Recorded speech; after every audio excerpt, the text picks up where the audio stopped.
پا رہے ہیں ان کا علاج کون کرائے گا؟ کتنے لوگ ایسے ہیں کہ مکاتب چلا رہے ہیں، ان کو وہاں سے پیسے نہیں مل جانے کی وجہ سے بند کر دے رہے ہیں علماء، ان کی کفالت کون کرے گا؟ یہ ملت کے اجتماعی کام ہے جن کی ذمہ داری امت مسلمہ کے ہر کاندھے پر، اور یہ فرض کفایہ ہے۔ اگر نہیں کیا گیا تو سارا محلہ، ساری آبادی کے سب لوگ گنہگار ہوتے ہیں۔ بڑی خوشی کی بات ہے کہ ڈومریا کی سرزمین علم و ادب کی سرزمین، ڈومریا کی سرزمین میں علماء کی قدر، اس کی عظمت، اداروں کی قدر و عظمت رہی ہے، لیکن یہ عظمت کو نظر نہیں لگنا چاہیے، اور اس عزت اور قدردانی کو کسی طریقے سے کہیں سے بھی نظر لگ کر اسے ختم نہیں کرنا چاہیے۔ کہ ایسا تو نہیں کہ ہم لوگ آپس کے اختلاف میں مدرسوں کو کمزور کر رہے ہیں، اجتماعی کاز اور مشن کو کمزور کر رہے ہیں، ہم عیدگاہ کے لیے لڑ رہے ہیں، مساجد کے لیے لڑ رہے ہیں، معاملہ اپنا سیاسی ہے، اس کو سیاست پر رکھے، لیکن مسجد اور مدرسے تک، مکتب تک اور خانقاہ تک، مرکز تک، دینی اور تبلیغی کاموں تک اور ملت کے اجتماعی کاز تک اس کو متاثر نہ کیجیے اور یہاں تک اسے نہ پہنچائیے، دلوں کو صاف رکھیے۔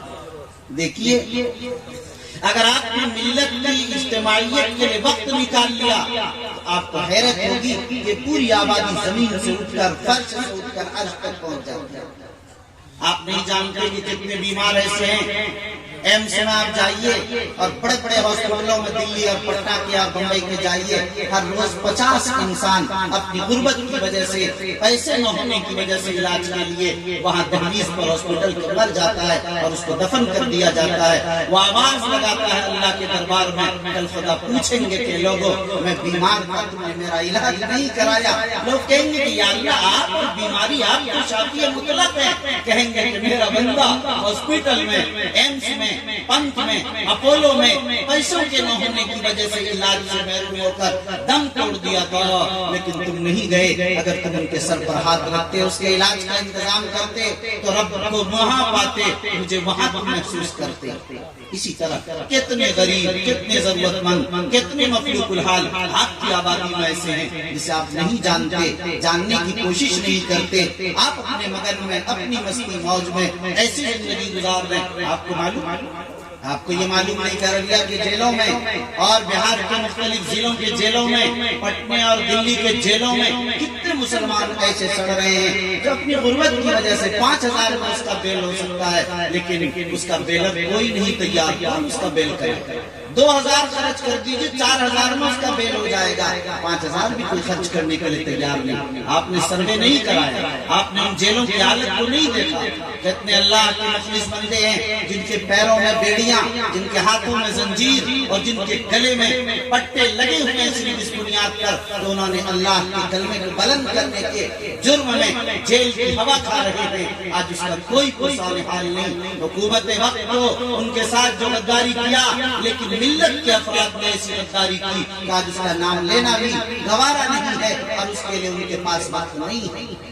اے لوگوں، جینا جانور بھی کبھی وہ بھی کھاتا پیتا ہے، مر جاتا ہے۔ انسانوں کا جینا یہ نہیں ہے، انسان کو درد دل کے واسطے پیدا کیا، ملت کے غم کے لیے پیدا کیا۔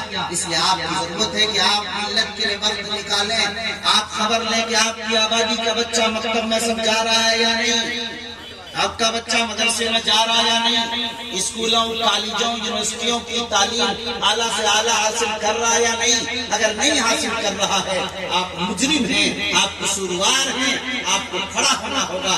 آپ کا بچے نے گریجویشن کر لیا، ITI انہوں نے نکال لیا، وہ IAS RPS کے ایگزام میں پاس کر گیا، آپ کامیاب نہیں ہوئے۔ پڑوس کا ہر بچہ آپ کا بچہ ہے، ملت کا ہر بچہ آپ کا بچہ ہے۔ اگر پڑوس کا ہر بچہ جب تک تعلیم یافتہ نہیں ہوگا، آپ کی ذمہ داری پوری نہیں ہوگی۔ یاد رکھیے، آج صورتحال یہ ہے کہ صرف تعلیم کو اگر دیکھیں، وہ قام جس کے لیے اقرا بسم ربک الذی خلق کا اعلان ہوا، جس کے نبی نے انما بعثت معلما کا مزدہ جا فضا سنایا کہ میں معلم بنا کر بھیجا گیا، جس کے قرآن و حدیث نے صاف بتایا کہ کائنات میں اہل علم سب سے بہتر ہیں۔ بخاری نے کہا روئے زمین پر سب سے بہتر وہ جو پڑھنے پڑھانے والا ہے، لیکن اے لوگ جب آپ دیکھیں گے معاشرے پر نظر ڈالیں گے تو آج اہل علم کی قدر نہیں، پڑھنے والے کی قدر نہیں، پڑھانے والے کی قدر نہیں، مکاتب کی اہمیت نہیں، مدارس کی عظمت نہیں، آج وہ نہیں جانتے کہ یہ کیا چیز ہے۔ انہی کی وجہ سے کائنات باقی ہے۔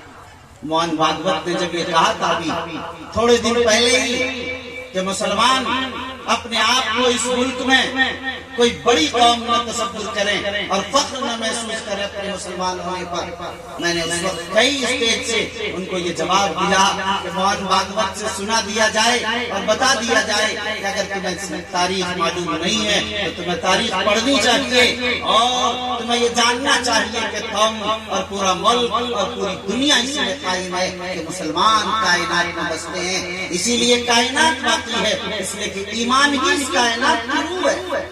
اگر ایمان نہ ہو تو کائنات فنا ہو جائے۔ اسرافیل سور پھونک دیں گے جس دن لا الہ الا اللہ پڑھنے والا، اللہ اللہ کی صدا لگانے والا کائنات میں نہیں ہوگا۔ اب جانتے ہیں کہ کائنات باقی نہیں ہوگی تو کائنات کا باقی رہنا صرف اہل ایمان کی بنیاد ہے۔ اس لیے میرے بھائیوں آج وہ نہیں جانتے، وہ بیچارے اسی انداز سے زندگی گزار رہے ہیں۔ آج ہماری ضرورت ہے ہم ان غیر مسلموں کو دین کی دعوت دیں، ان کو اسلام پہنچائیں، ان کو اسلام کی خوبیاں بتائیں، محاسن اسلام سمجھائیں۔ آج ان تک اپنا پیغام پہنچا کر کم از کم اس لائق کو پہنچا دیں کہ کل قیامت میں ہماری گرفت نہ ہو۔ لیکن ہم نے یہ بھی نہیں، ہم نے اپنا اخلاق نہیں پہنچایا، اپنا کردار نہیں پہنچایا، اپنا دین نہیں پہنچایا۔ اور کیسے پہنچائیں جب ہمیں اپنا دین خود معلوم نہیں، پہنچانے کا طریقہ ہمیں نہیں، کیسے پہنچائیں؟ ظاہر ہے یہ وہ چیزیں ہیں جس کی بنیاد پر میں آپ سے عرض کر رہا تھا کہ آج دین کو، دین کی تعلیم کو، اس کی قیمت کو سمجھتے محسوس کرتے ہوئے آپ مدرسہ سراج العلوم کے اس قیام کو اور اس کے استحکام کو عزت کی نگاہ سے دیکھیں، عظمت کی نگاہ سے دیکھیں۔ یہ نہ دیکھیں کہ قائم کرنے والا کون ہے، چلانے والا کون ہے، آپ یہ دیکھیں کہ وہ کر کیا رہا ہے، وہ کام کیا ہے، وہ مشن کیسا ہے۔ ظاہر ہے آپ حضرات کو میری طرف سے یہ ہدایت ہے کہ اس ادارے کو آپ حضرات اپنا ادارہ سمجھ کر اور اس قوت کے ساتھ اس کو ترقی اور استحکام عطا کریں کہ یہ ادارہ آگے بڑھے۔ آپ جانتے ہیں لوگ یہ کہتے ہیں کہ حضرت ہر روز ایک مدرسہ کھلا، ہر دن ایک مدرسہ